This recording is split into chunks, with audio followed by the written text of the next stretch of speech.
Alright, hi everyone, welcome back to another video. So this is going to be a little discussion topic video regarding a very common question in the fitness industry and community. And it's a question that I myself have been asked a lot, and it's this one. How can you build muscle if you train bodyweight? You see a lot of guys, and people, can't really go to a gym. Maybe they don't have the time. Maybe then they don't have a gym that's close by. Maybe they work a lot. They don't have really free time. And maybe other opinions that push them to maybe work more at home or maybe do some bodyweight workouts, right? And they always ask this question, like, how can you build muscle? Can you actually build muscle if you train bodyweight? And today I just want to take my insight on this based on what I learned from studying physical therapy and based on what has been my experience in training and working out. So first of all, let's just put out science. So remember that in order to build muscle, training is a huge part, but it's not just training, it's also nutrition. What you eat influences dramatically how your body develops. And not only that, your sleeping habits. Are you sleeping well? Are you drinking enough water? Are you avoiding any kind of bad habits like smoking, drinking alcohol, drinking, lots of coffee, and eating junk food or just bad food, or drinking a lot of soda? Are you avoiding these things? Because you see, all this, the nutrition, what you eat, and all your habits actually play a huge role in your ability to develop muscle mass. So if you're just training like crazy, but you don't have a good nutrition, and you have very bad habits, and then unfortunately it's going to be a lot harder for you to be able to achieve the results that you want to get. Another thing that influences your ability to build muscle is your genetics. This is something that we are born with, and we can't change it because it's just like that. So that's why it's important. That's what I always say, that you shouldn't compare yourself to others, but you should compare yourself to your own self, so to your past self. So how can I improve based on who I am, based on how I look like? How can I improve? Now, what's the improvement through my years of training? How have I been able to improve compared to, like, if I see some old pictures, right? How I was there then and who I am now. You see, this is the most important thing. So don't lose time in trying to become someone else or trying to compare yourself to someone else, because they might have other genetics. They might have another training plan, nutrition, anatomy. They may have a lot of different things from you. So you might never be able to achieve that result. And that doesn't make you any less or any better. You just are different. So remember always, guys, to just focus on yourself and just try to see your past self and improve from there. Don't look at others. You can look at others to take inspiration about how also they were able to improve their own selves, but never compare yourself to others saying, okay, I want to become like him, or I want to be like that. You're going to just do yourself a very bad thing, and you're never going to actually be able to achieve it or solve it. So don't waste time in trying to do that. Always look at yourself and look how much can you improve from there. So now, let's continue with the video. Can you build muscle doing bodyweight exercises? The answer is, of course, yes. Remember that there are three main mechanisms through which you can create a strong stimulus so that your body is going to create more proteins, protein synthesis, and it's going to actually enlarge your muscle cells. Remember, muscle cells do not increase in number, but they increase in thickness. So that's the deposit of proteins that happens in the muscles as you work out, as they get damaged. That's the whole process.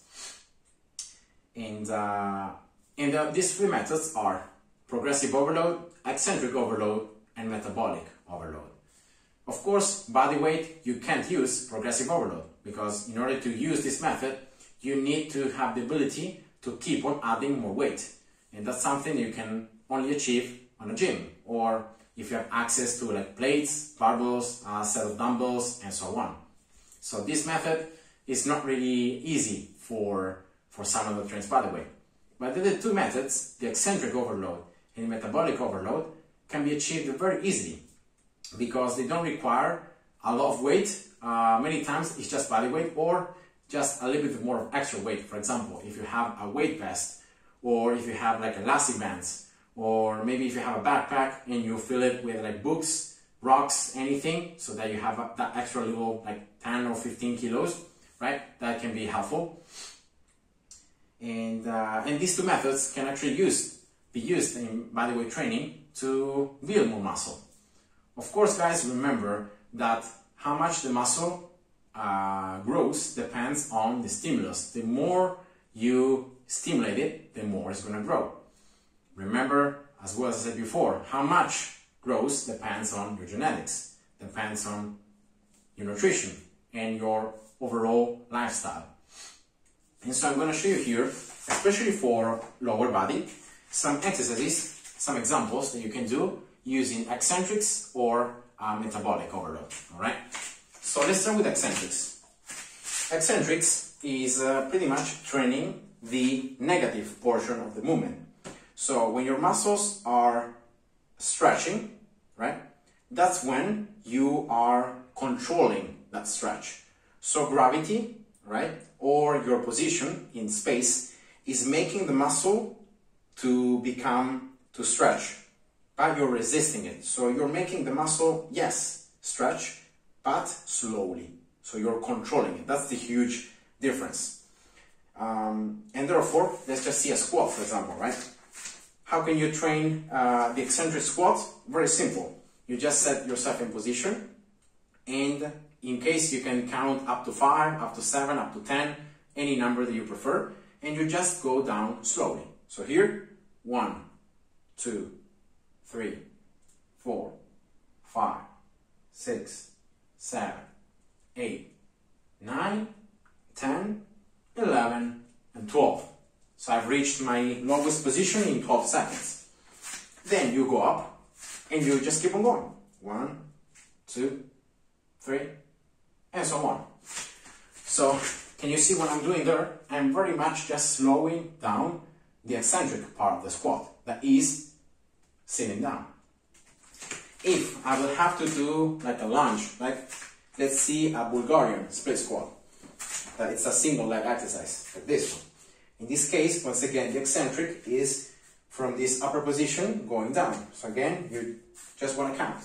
1, 2, 3, 4, 5, 6, 7, 8, 9, and 10. Then you reset, and you just keep on going.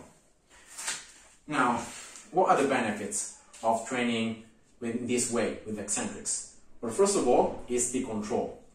You're just not going up and down like crazy, but you're controlling the movement. And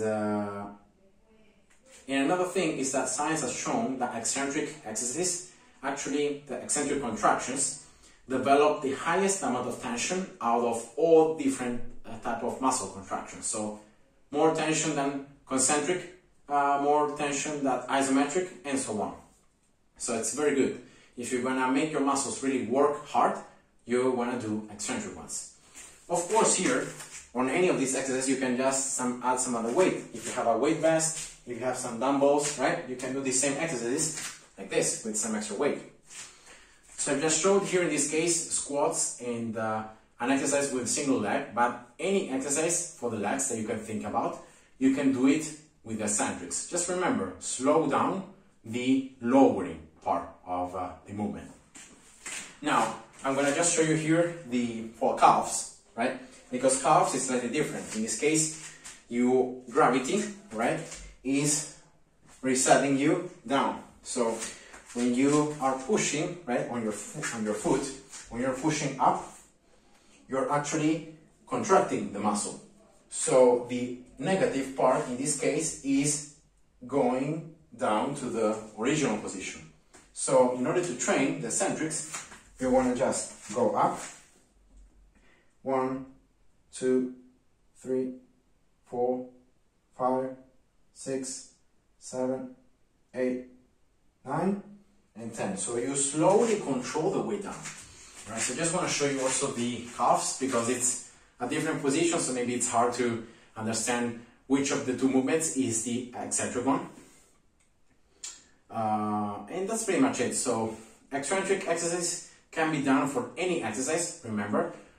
Even like gym exercise or machine exercise can be done eccentrically. You just need to control the lengthening of the muscle. Now, let's go to the metabolic overload. In this case, you want to create this exercise, right? Or this set of exercises in which you're just training with your own body weight or very little weights. In this case, I don't recommend training with some more heavy weights because you just want to, you know, feel the burning. In this case, you don't want to feel anything else. And also, not having any weights or anything just can decrease your risk of injury, because if you give up, you don't have anything that can just, you know, make you fall badly or anything. In this case, for example, you're going to just have very high amount of tension in time. So you're going to keep your muscles under tension for a very long time. This is a metabolic overload. And the metabolic overload can be achieved when you feel your muscles burning. When you start feeling them burning, that means that you have reached that position of metabolic overload, but then you have to keep going. You don't have to stop when you feel your muscles burning. You have to keep on going. You have to endure the burning a little bit more, doing 1, 2, 3, I don't know how many more reps, but really enduring it and trying to hold on and to go through that burning and pain. So I'm going to show you here an exercise. This is a combination of two exercises, but it's very, very good. And again, it's just a squat. So body weight, you don't have any equipment. In this case, you just do this. So you start from the sitting position of the squat, like this. And then from here, you just want to hold this position 1 second. And then you want to do 1 rep, 1 squat, up and down. Then here, you hold in 2 seconds. And then you do 2 squats. Then you want to hold for 3 seconds. And then you want to do 3 squats. And so on. Alright? Then 4 seconds, hold, 4 squats. 5 seconds hold, 5 squats. Keep on going and you're gonna see, I guarantee you, no matter how much you train, no matter your best, personal best, no matter anything, every time that you reach 8 reps, 7, 8 reps, and you need to then still do 9 and 10, you feel the burn. Always, 100%. There is no escaping, there is no one that is immune to this. This is what's called the metabolic overload. So in this case, you're keeping your muscles under almost permanent tension, because when you're holding, it's in tension. When you're going up and down, it's still in tension. You never rest, you don't stop, you don't rest, and you just want to reach, in this case, 10. So 10 seconds hold, 10 squats, and then the exercise is over. And you can just go down and feel your legs cramping up and anything, but that's the goal of metabolic overload. And this can be achieved, as again, pretty easily for any exercise. For example, if I want to do it for a single exercise like this, right? Like Bulgarian. In this case, what I can do is, like, again, I can just slowly go down. Maybe here I can hold, and then I can go up. Then I can go here, hold a little bit longer, and then do 2, right? You can do the same. Or, for example, for the calf raises, you can do, in this case, you can go up, you can hold, right? Then you can slowly go down. You can go up again, you can hold a bit longer, and then you can go down a little bit slower. Then you go up again, you hold for longer, and so on. So any scenario in which you keep your muscles under almost constant tension for a period of time is going to eventually create metabolic overload. So just adapt, change based on which exercise you prefer or anything else, and also depending on your level, right? So yeah, these two methods, eccentrics and metabolic, can be achieved very easily by the weight, and remember, they're going to actually help you to develop muscle mass. But again, I repeat, the total muscle mass that you can have on yourself is going to depend on your genetics, your anatomy, it's going to depend on what you eat, and on your lifestyle.